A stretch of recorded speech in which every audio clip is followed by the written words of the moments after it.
The sideboard, 2 copies of Angel of Serenity, and a Azorius Charm, 3 Celestial Flare, 2 Dispel, 2 Gainsay, a Last Breath and Negate, and 2 copies of Rogue Existence. Again, a lot of the same things are going to be happening here. Love Dispel, love Gainsay, love the Negate, so that's 5 counterspells he has the ability to bring in. Maybe that's why he was able to tie it up.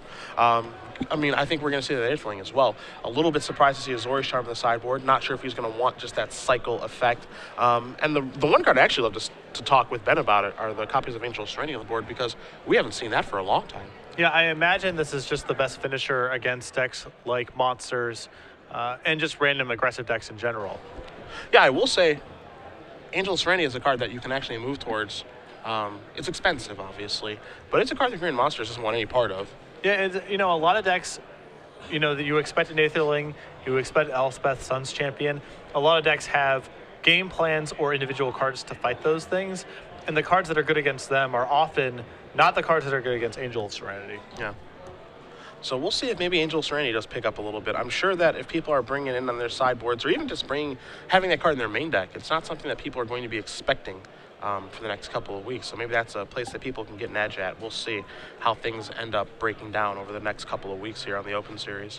The issue with Angel of Serenity, and we've seen it this weekend when we had our Angel of Serenity player on camera, there was an Open a little while ago as well, is that Angel of Serenity is good against big green decks and big red decks, but it lines up so poorly against Storm Breath Dragon that in the matchups where it's best, often tapping out for it is a pretty big liability. Yeah, it's a little bit ironic that protection from white feels kind of slapped onto that Storm Breath Dragon, but it's not there on accident. No, that's for sure. Definitely matters a lot against Azorius Charm, Detention Sphere, and Angel of Serenity, another card like that. Yeah. So we do see both players finish shuffling up here, and we'll be underway. This will be the last match of our quarterfinals as we do make our way into the semis. We've already got 3 people through, all green monsters, and we've got this blue-white control mirror. So Silberman with a very, very quick mulligan. Was not happy with that starting 7 at all. Stepka is going to keep his hand. And these mirror matches of control decks, as they often are a lot about the first person to miss the land drop. As long as you're making your land drops, you're not really compelled to act. The first person who starts missing their land drops is likely to be the first person who needs to start discarding. The first person who starts discarding is the first person who needs to start casting spells. And once you start casting spells into counters, you allow the other player to start resolving things, and there's all these cascading consequences. So Phil, for example, here would love to mulligan into a hand of something like 6 lands is a very good opening hand here in the blue-white control mirror. Yeah, I definitely agree with you. You know, throwing a Temple of Enlightenment in there, and yeah, you're good to go. Yeah. You just want to make sure, as you said, don't miss those land drops. That's the key. It always feels like the first person to miss a land drop is the one that ends up losing. It's not a guarantee, obviously, but that's always what it feels like. So he'll be on 6 cards this go around. And obviously mulliganing in this matchup, it isn't the end of the world, you know, because the games are not short.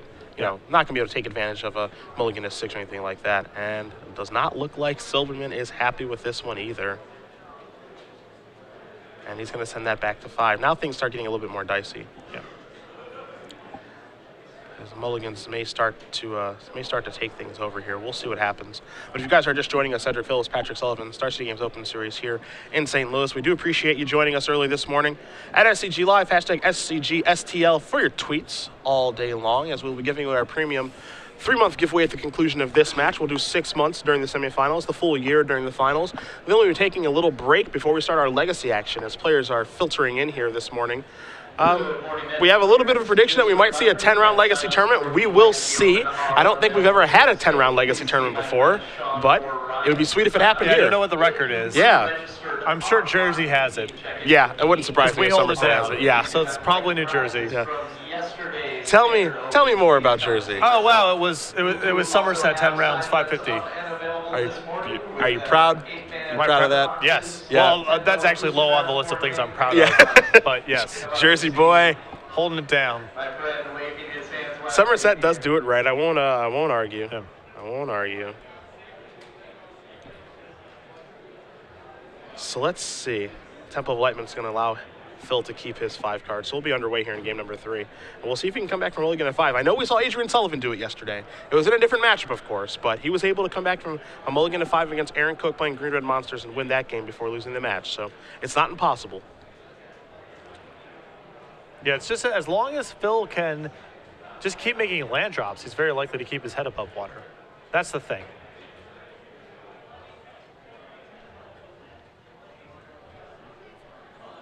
This game is likely to go on for a very long time. Oh, it won't be a short battle. There's a Howled Fountain past the turn back. And that's just a passing the turn, which is not too surprising, honestly, given the fact that Silberman is on a mulligan to 5. Yep. Another Howled Fountain from Stepka past the turn back. Silberman does draw an Azorius Guildgate and pass back. So he was able to draw a land that turn. And if you're Silberman, you just want to draw running lands, I think. Just as many as you can. It's surprising now with the printing of Temple Enlightenment that these blue-white lists, some of them, Ben's not playing it, but some of these blue-white lists feel compelled to still play Azorius Guildgate. Yeah. I was surprised the mana is still that dicey. Here's a gain save for Jace. So Stepka puts the shields on a little bit here. And if Silberman's able to resolve Jace's own, he's actually probably doing okay.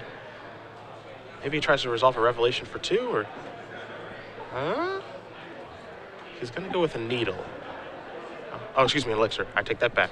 He does have a Needle in his hand, but he plays the Elixir. And he does not want to get that countered, obviously. This is a very important part of his game plan. So Stepka does draw a Temple of Silence. He's going to put that into play. We'll see him scry. The other thing to keep in mind, too, is that Stepka had a Dispel in his hand when he cast that Jace, and the mana to actually dispel the gain save, but he chose not to. Yeah, it makes me wonder maybe if he's trying to set up Elspeth with Dispel backup instead. Yeah. Here's a Detention Sphere being placed on the stack. It says, I'm going after that Elixir. He says, all right, in response, I'm going to activate this, so you don't get access to that. It's interesting use of the sphere there. Yeah, I understand in a theoretical sense that, you know, this Elixir is critical to Phil's game plan, but with Phil on 5 cards, it feels a little early to be using that. You may want to hold it for a Planeswalker potentially.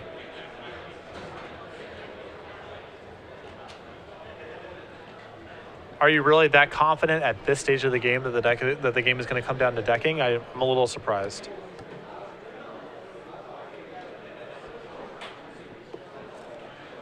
There's an Azorius Charm that's going to get cycled. So, Silberman looking for lands, draws a Detention Sphere. Going to pass the turn back. Does have access to 2 blue mana, so shields aren't down. As here's another copy of Temple of Silence from Stepka. You see really the power of Scrylands in this deck. Just the ability to ensure that you just keep hitting land drops in the mirror, fixing everything. Scrylands are just so powerful. As Silberman's going to pass the turn back here, so now we got a Sphinx's Revelation being placed into the stack with that 1 blue mana up yet again. Of course, this is announcing I have a Dispel. Yeah. Silberman says that's fine. I suspect that if Ben had tapped out altogether for this Revelation, that Phil would have fought over it. But since it's very clear that Ben has Dispel and the Revelation is only for 2, Phil's going to just let it go. Yeah. Island. 1 more land there in Stepka's hand. But we're starting to get in the 2 spell range. Or spell plus counterspell plus counterspell. And that's exactly what you want to do in a blue-white mirror, just like this. Yeah. I think that Ben probably wants to just try to exhaust some of Phil's resources with this Jace and to get an opening for Elspeth. Yeah. I think Elspeth is his path to victory in this game. Even though Elspeth isn't great in this particular matchup, the fact that Silberman is on the mulligan to 5 and his resources are a bit exhausted as Jace does come into play, now you're going to see Silberman try to resolve this Sphinx's Revelation for 2. See if Stepka cares about this. He's got a Syncopate and a Dispel at the ready. Giving away a little bit of information, too, here. The way he's thumbing those 2 cards back and forth is... It's something to take note of if you're Phil. For sure. As the Revelation does resolve, so he'll get to draw 2 cards, gain 2 life. Looks like he's found at least 1 land here. There is a Plains. Here's 3 mana. D-Sphere will be placed on the stack. Is this worth fighting over? So that's fine, so take care of the Jace. So gets no use out of the Jace here. Yeah, he had to... I'm not saying he necessarily had to, but he plussed it in the face of that Mutavault. Yeah. Stepka draws another Dispel. Here's a Temple of Enlightenment. Take a look at the top card. Going to keep that one. Pass the turn back over to Silberman. Silberman draws a Dissolve. He plays a Temple of Enlightenment of his own. And it feels like Phil's really digging himself out of this mulligan, in part because Ben's not really willing just yet to use any of these counter spells. He's not willing to fight over things like Phil's Revelations, nor is he trying to push through his own threats. That's giving Phil a little bit of time to assemble his land drops in a hand that can fight through some stuff. This is a rev for 3. Do you fight over this one? We saw Phil let the first one resolve. Like, pretty, like, in the fate, like, the spell was being represented and all of that stuff, but we saw him fight over that one. This is a Dispel on Gainsay. That's fine. So here's a rev for 3. And Phil with a dissolve, but he's not. He's willing to hold his one last counter here. He knows that Stepka has an Aetherling in his main deck and an Aetherling in his sideboard, and that just lights out if it sneaks through. Yeah, those are the things worth fighting over, it seems. There's a Mutavault. The one thing that Stepka has, as far as advantages go, is he's got a lot of counter spells after sideboard. Yeah. It's got Dispels, Negates, Dissolves, all that good stuff, Syncopates. Syncopate, a card I don't love in this matchup, but it's so good against Revelation that it's worth having. Looks like we're gonna see a 6-mana Planeswalker here. Yeah, there's all 6 mana for Elspeth. Oh, excuse me, Aetherling. I take that back. Here's a Dissolve. And there's a Dispel. And those mana exchanges are so huge. Yeah, and you can see how critical the land drops are too. Is Ben was able to leverage all of this by the fact that he had more mana. And now Phil's in a ton of trouble. Uncontested Aetherling in the blue-white control mirror. Phil can't even. Normally, the way that you have a chance to beat an Aetherling is with an Aetherling of your own. Phil has none in his 75. Yeah. He's the Elixir version. He's trying to grind you down that way. You see Jace Architect of Thought being placed on the stack here. And that's going to go down. So here's an island. And Azorius go get and a copy of Opportunity. You see the split of lands versus spells, and Phil wants to take Opportunity, and who can blame him? That card's sweet, but it looks like he's going to take... Is he going to take the lands? He's going to take Opportunity, so lands are going to go to the bottom. There is the Guild Gate, and will he try to cast Needle now? He will. The only counterspell over there for Ben is Syncopate. His hand's actually a little soft given the fact that he resolved some Revelations. 2 small ones, but he's got a Jace and Elspeth and Syncopate. Pass the turn back, so part of Aetherling is solved. As Gainsay comes rolling off the top for Stepka. It's still a thing in play, and of course there's a risk of that Needle getting Detention Sphere. Yeah. And if we go back a little bit earlier to that play where Ben decided to Detention Sphere the Elixir, which I felt was a little preemptive given that Phil was on 5 cards. How good would that Detention Sphere be now?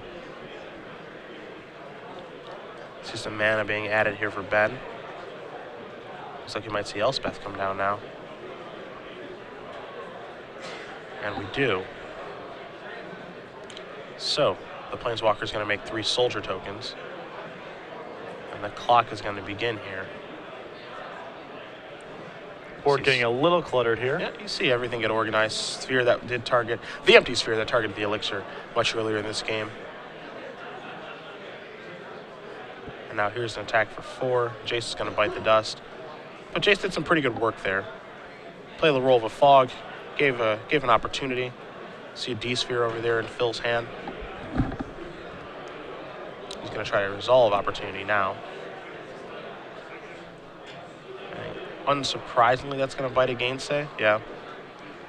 Don't think you can let that one resolve if you're Ben. Both players are so low on resources that the opportunity matters. You don't fight over card drawing 100% of the time in the control mirrors, but at this stage with both players very close to empty, it's time. Yeah. Syncopate is going to take care of the Detention Sphere. Ben using all of his mana on that turn, and now he's got the Elspeth, the tokens, and the Aetherling. So things are really going his way, and now there's a land off the top. Here's Jace. And we're probably going to see a -2 here. Let's see what the 3 cards are. There's a Plains, there's an Aetherling, and there's a Syncopate. Yeah. You see Phil saying, this isn't the best Jace activation I've seen, but it's a weird split. He says, yeah, I guess we'll go like this. Stepka says, all right, I'll take that syncopate so you can't peel Revelation on me. An attack here for 7. That's going to put Silberman down to 18. As Elspeth is going to take up yet again. Like you mentioned, Syncopate not the most efficient counter spell, but at this stage of the game, with Phil needing to resolve expensive spells to have a shot of clawing back in, is one of the better cards that Ben can find, actually. I know we watched Adrian Sullivan play. He had access to a Faded Retribution in his sideboard. I don't think Phil, Phil doesn't have one of those. That's the card that gets him out of the situation, I believe. He does have a Faded Retribution in his main deck. Okay. It's obviously going to be difficult to resolve through that Syncopate, but I think that's the card he's probably trying to draw towards right now. There's Temple of Enlightenment. He's going to put the top card to the bottom. Still just a Syncopate there in Stepka's hand. For now, as Jace's going to take down, there's an Elspeth, a Negates, and a Detention Sphere. Negates on its own. Negate's going to go to the grip, and now that might be the card that seals it. Yeah, and it's interesting there. There's an argument there for Ben to take Detention Sphere and try to just Detention Sphere the Pithing Needle and lock it up with Aetherling, but he's so far ahead at this point that he knows the counter spells are the more valuable piece. Yeah.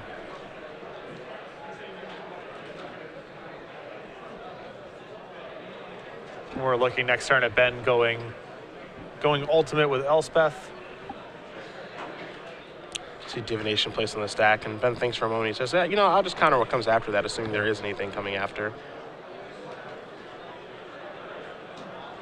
Looks like we're going to see Jace put on the stack here. There's a Syncopate. And that'll get countered. Silberman going to show the 2 lands and extend the hand. So Ben Stepka, after being down a game, he does win. The 2 sideboarded games is going to win this match. So congratulations to Ben Stepka. As we see blue-white control obviously moving forward because we have no choice but to see that move forward. But a big win there as he's able to beat the 2 seed and basically break serve there too. Yeah, and unfortunately abrupt end for Phil Silberman and Kent Kenner, 2 friends who were the 1 and 2 seed, intentionally drew with each other at 9-0 in round 10 and now both eliminated in the quarterfinals. Yeah, I mean, obviously good runs for both of those guys. It's always